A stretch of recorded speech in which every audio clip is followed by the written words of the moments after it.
Très heureux de vous retrouver pour ce nouveau numéro de Agripreneur. Bonjour et bienvenue. Pour ce numéro, vous allez découvrir avec nous la vie passionnante d'un homme, un homme à double casquette, enseignant et agriculteur. En plus de former l'élite de demain, il est en première ligne pour booster la production agricole nationale. Et pour y arriver, il sait compter sur des technologies de semences performantes et de qualité supérieure. Des technologies très appréciées également par les acteurs de l'agroalimentaire. Les détails dans ce reportage.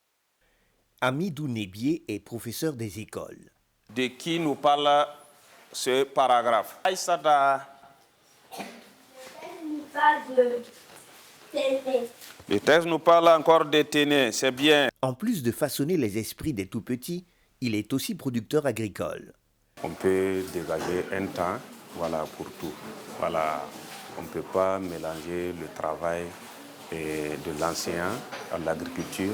Voilà, toujours est-il que, bon, il y a un temps d'enseignement et un temps aussi pour l'agriculture. C'est vrai qu'il y a eu des critiques, mais ces critiques-là m'ont galvanisé à aller de l'avant. C'est comme si c'était de l'encouragement. C'est pour un instituteur rigoureux et travailleur. C'est l'image que sa hiérarchie a de lui. Il faut dire que M. Nebié, c'est l'un des enseignants exceptionnels à l'école ici. La rigueur qu'il met dans son travail en classe fait que les enfants même sont assez droits, assez rigoureux dans les activités pédagogiques. En termes de résultats, il faut dire que chaque fois, il n'a jamais fait des piètres résultats. Hein. Monsieur Nebié, c'est la recherche de l'excellence à tout point de vue. Dans sa vie d'agriculteur, cela se matérialise par la recherche de technologies performantes. Dans ce périple, il fait la découverte des technologies SEMAX, des variétés de maïs à haut rendement et bien plus encore. Pour un essai de 2 hectares au départ, il est aujourd'hui à 17 hectares. Il y a des gens même qui viennent. Je sais que cette année, les gens sont venus même dans mon champ pour voir comment la qualité des graines et c'est quelle variété je produis pour pouvoir récolter, voilà, tant. La semence, on parle de 90 jours. Mais les 90 jours, c'est ça, je dis, ça s'adapte à nos changements climatiques. Voilà.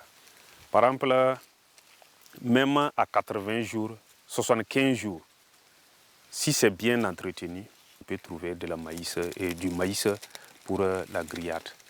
Voilà. Mais à 80 jours, 90 jours, là, on peut déjà récolter. Voilà. Alors que les autres semences, souvent, il peut aller à plus de 100 à 120 jours. Bon point également sur le plan culinaire.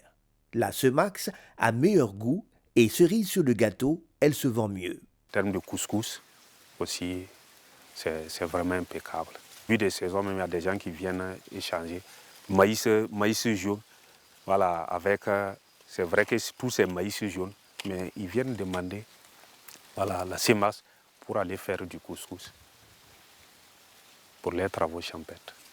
La première fois qu'on a amené ça au marché, les gens pensaient que non, que ça venait, que c'est des variétés du Ghana. Voilà, j'ai dit non, c'est la SEMAX. La qualité des grains fait qu'il y a une différence de prix. Voilà, par exemple, si on prend le sac de 100 kg, la SEMAX est supérieure le prix est supérieur d'au moins 2500 par rapport aux autres variétés de maïs. Dans un environnement où le faux a pion sur rue, la vigilance est de mise. Des distributeurs agréés de zones ont été installés à cet effet. Jusqu'aujourd'hui, on n'a pas reçu quelqu'un qui s'est plaint parce qu'il n'a pas réellement augmenté ses rendements. Et également beaucoup de paramètres, notamment les différentes potentialités que referment les SEMAX. En tout cas, le retour d'une manière générale est très positif. M. Nebié, pour la petite histoire, m'a surpris. J'étais une fois à Koudougou en mission et mon technicien m'a appelé qu'il y a quelqu'un qui voudra de la semence. J'ai demandé tout de suite la quantité et quand on m'a donné la quantité, c'était à notre 2e année, j'ai dit mais est-ce qu'il est au sérieux? Il dit non, écoute, que c'est un instituteur. Il voulait pour 10 hectares. J'ai dit, ah bon, ok. On n'avait pas la quantité qu'il voulait. Il a accepté prendre le peu et verser la totalité de l'argent, quitte à ce qu'on lui apporte la semence. Et tout de suite, je me suis dit, mais voici quelqu'un avec qui il faut composer avec. La qualité de la matière première est très déterminante dans le maillon de la transformation agroalimentaire. Cette entreprise, par exemple, il y a peu, avait des difficultés à trouver des matières premières de qualité. C'est désormais un vieux souvenir. Nous nous situons dans le maillon de la transformation. Mais pour avoir la matière première pour pouvoir la transformer, il faut que véritablement le maillon de production soit à la hauteur, c'est-à-dire capable de nous donner la matière première en quantité et en qualité. Et notre partenaire Semafor a une très grande expertise dans la recherche de variétés améliorées à haut rendement et de qualité. Et donc Semafor, véritablement, à partir de son dispositif, son itinéraire technique, les variétés proposées, les spécificités proposées dans son dispositif technique.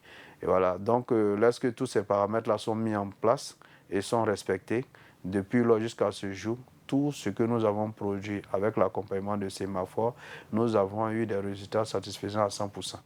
Comme quoi, il suffit d'un petit déclic pour changer les choses. Retour sur ce plateau de Agripreneurs et pour débattre, deux invités, Eloge Tapsoba, promoteur de Alia Industrie, une entreprise qui fait dans la transformation agroalimentaire. Avec lui, Sibiri Balamwende Florent Ouedraogo, directeur pays de Semafor, l'entreprise qui développe la technologie CEMAX. Bonjour messieurs et bienvenue. Bonjour. Bonjour à vous, Merci. Monsieur Drago. On vient de suivre ce reportage assez saisissant. On a découvert un ancien agriculteur de casquette. Quel regard, Monsieur Ouedraogo? Comment ça va avec vous? Alors, merci beaucoup. C'est vraiment un sentiment de satisfaction, un sentiment de reconnaissance aussi, parce que quand on voit les acteurs de l'éducation, ceux qui transmettent le savoir, et donner même l'exemple, le modèle d'agriculteur qui s'inquiète de la qualité des semences qu'il doit utiliser, les rendements qu'il attend, et qui s'investit sur plusieurs hectares, c'est quelque chose qui donne encore des leçons même aux producteurs. Donc, très satisfait. Monsieur Tapsoba, un commentaire? Bon, je crois que quand des personnes intellectuelles se lancent dans cette dynamique, je pense que ça booste le secteur parce qu'initialement, on a cru que la production relevait vraiment du monde analphabète.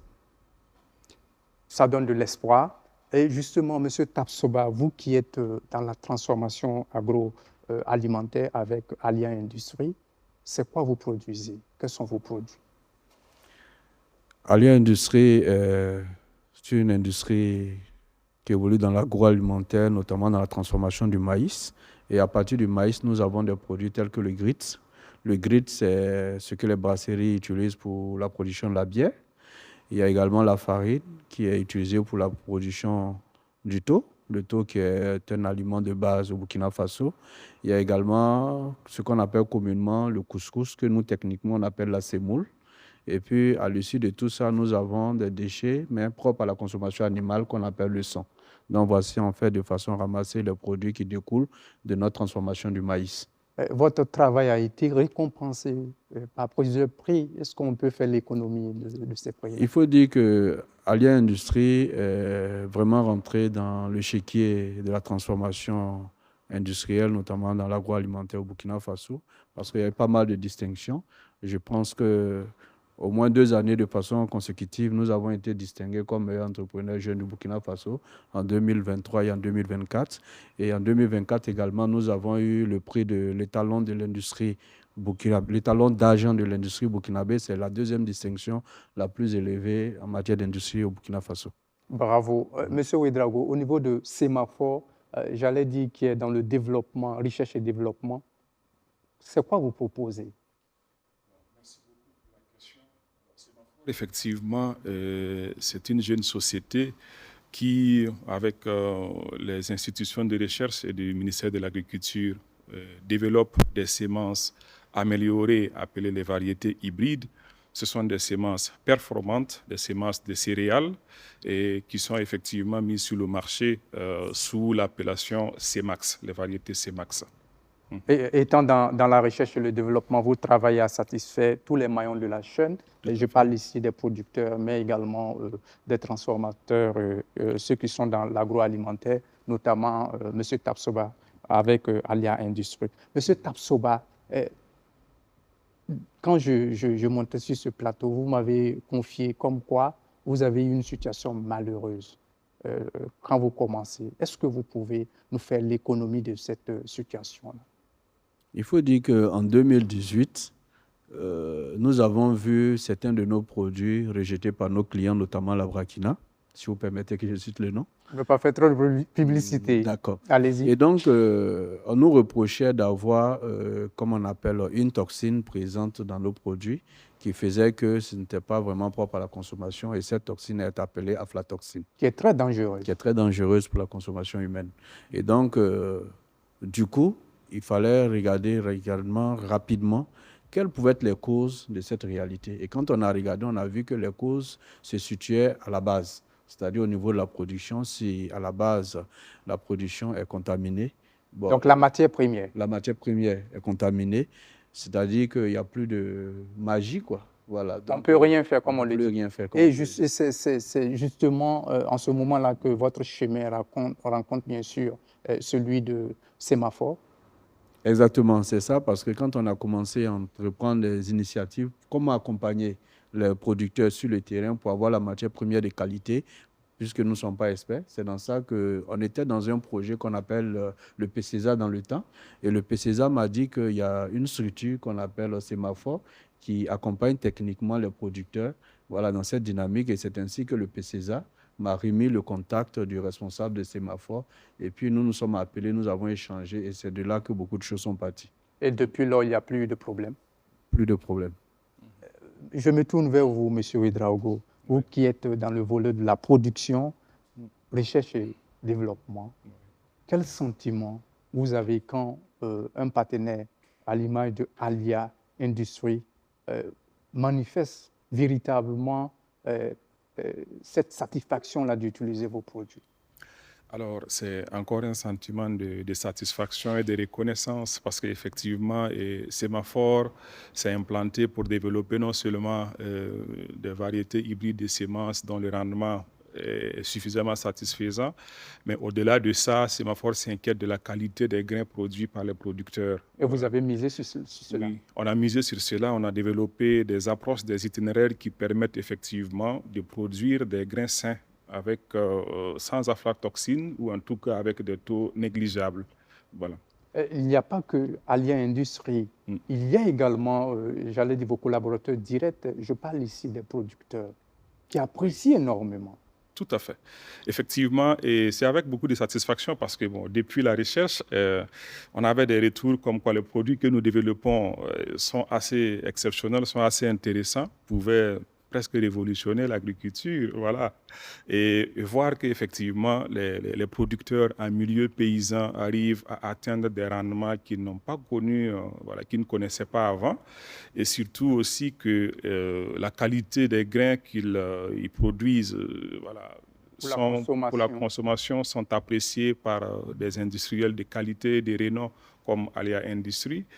Cela ne peut être qu'une grande satisfaction. Et vous amenez à faire plus. Et nous amener à faire plus, et on est là-dessus. Parlant j'allais dire, de potentiel rendement, vous êtes à combien de tonnes à l'hectare? Alors, on a plusieurs variétés. Par exemple, au niveau du maïs, on a des variétés qui vont jusqu'à 14 tonnes à l'hectare. On a des variétés qui font. Ça, c'est le potentiel. Le potentiel, effectivement. Ça veut dire que ça veut dire, en termes de technique, si tout est respecté, on peut aller jusqu'à 14 tonnes. C'est ça. Si les conditions sont réunies, on peut aller à 14 tonnes par hectare. Et on a des variétés qui font du 12 tonnes 5 par hectare. On a des variétés qui font du 10 tonnes par hectare, bon, ainsi de suite. Mais en milieu paysan, ce qui vous revient, on est sur une moyenne de combien? Oui, en milieu paysan, on a des retours sur, en moyenne, autour de 7-8 tonnes par hectare. C'est un peu courant actuellement. Disons que nous sommes à peu près 3 années d'exploitation commerciale. Donc, les gens sont en train de s'approprier la technologie. Et progressivement. Et progressivement, les rendements ne font que s'augmenter. Et on a des gens qui font 10 tonnes à l'hectare. Voilà. C'est assez impressionnant. Votre technologie également s'adapte, j'allais dire, aux extrêmes climatiques. Je parle ici de la sécheresse et de l'inondation. Oui, effectivement, on a des retours dans ce sens. On a beaucoup de producteurs qui nous disent que quand ils produisent avec nos variétés, par exemple le maïs, si on a des postes de sécheresse et que des variétés voisines sont en train de mourir, non seulement nos variétés restent, mais dès qu'il y a la pluie, oui, elles s'adaptent et puis bon, elles continuent sa progression. Monsieur Tapsoba, je me tourne vers vous, vous qui êtes dans la transformation. Est-ce qu'on gagne plus lorsqu'on utilise les variétés C-Max, en termes bien sûr de quantité? Oui, on gagne plus parce que nous avons exprimé en tout cas nos besoins. C'est ma foi, dans le temps, quand ils faisaient la recherche, on leur a dit qu'on souhaiterait qu'ils puissent améliorer, trouver des variétés dont un certain nombre de taux sont pris en compte. Je pense que plus les années passent, ils essaient en tout cas d'aller dans ce sens-là pour pouvoir nous trouver véritablement des variétés qui vont nous permettre de faire plus de taux par rapport aux produits visés. Et les retours que vous avez pour notamment, je vais citer 2 produits, la farine et le couscous. Est-ce que vous avez des retours par rapport à ces 2 produits-là? Oui, on a des retours parce que par le passé, on avait des variétés où on avait le taux de rendement du grits, communément, qu'on peut appeler également la semoule, le couscous et tout ça. Le taux de rendement était estimé à moins de 40%. Mais avec les nouvelles variétés, produits trouvés par Sémaphore, le taux de rendement monte jusqu'à 45%.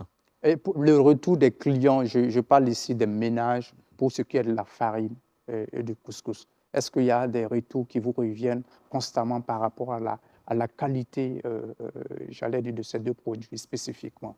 Je vous assure que souvent, nous-mêmes, on est engagés parce que quand ton téléphone sonne et qu'on t'appelle pour dire on a pris votre produit, c'est vraiment très bon, félicitations. On a tellement de choses à faire que quand chaque client doit t'appeler pour te féliciter, souvent ça t'engage, mais c'est encourageant. C'est encourageant. Ouais. Et vous arrive que vous ayez des manques? Ça veut dire le stock arrive à épuisement? Oui, mais depuis un certain temps, on travaille véritablement pour éviter toutes sortes de ruptures, parce que tout ça aussi, ça rentre dans notre dynamique de la satisfaction du client. Monsieur Ouedraogo, Sémaphore, vous êtes beaucoup plus au niveau du maïs jaune. Autant pour moi, c'est pour quand le maïs blanc? D'accord. Merci beaucoup pour cette question qui me permet de dire que le maïs blanc, c'est pour maintenant. C'est pour maintenant parce que déjà, la campagne humide 2025 qui vient de passer, on comptait disponibiliser le maïs blanc. Mais on a eu un retard dans la mise à disposition et le maïs blanc frais de la semence hybride avec de très bons rendements est disponible.